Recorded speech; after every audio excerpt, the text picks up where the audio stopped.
ஒரு காலத்தில் தொழில் தொடங்க வேண்டும் என்ற ஆசை இருந்தாலும் வங்கிக் கடன் பெற சொத்து அடமானம் வேண்டும், பெரிய உத்தரவாதம் வேண்டும், பல்வேறு ஆவணங்கள் தேவை என்ற தடைகளால் ஏராளமான சாதாரண மக்கள் தங்கள் கனவுகளை தள்ளி போட வேண்டிய நிலை இருந்தது. ஆனால் அந்த நிலையை மாற்றி சிறிய கனவுக்கும் பெரிய வாய்ப்பு வேண்டும் என்ற எண்ணத்துடன் பிரதமர் நரேந்திர மோடி தலைமையிலான மத்திய அரசு கொண்டு வந்த முக்கியமான திட்டங்களில் ஒன்றுதான் பிரதம மந்திரி முத்ரா யோஜனா.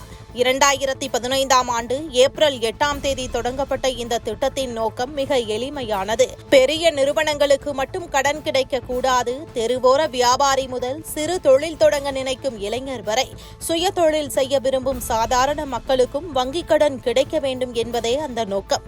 இந்த எண்ணத்தில்தான் முத்ரா திட்டம் உருவாக்கப்பட்டது.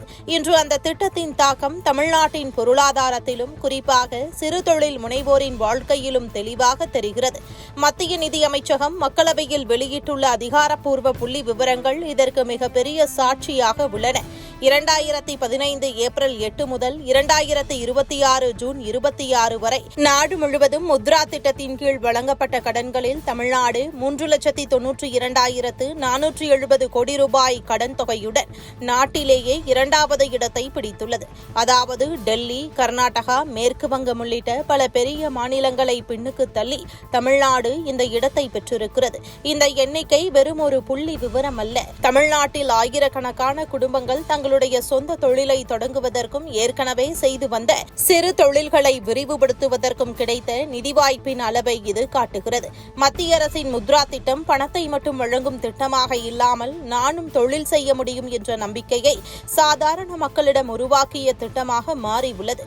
இதில் இன்னொரு முக்கியமான விஷயம் பெண்களின் பங்களிப்பு. தமிழகத்தில் முத்ரா திட்டத்தின் தொடக்கம் முதல் வழங்கப்பட்ட கடன்களில் சுமார் 68% பெண்களுக்கு சென்றிருப்பதாக மத்திய அரசு மக்களவையில் தெரிவித்துள்ளது.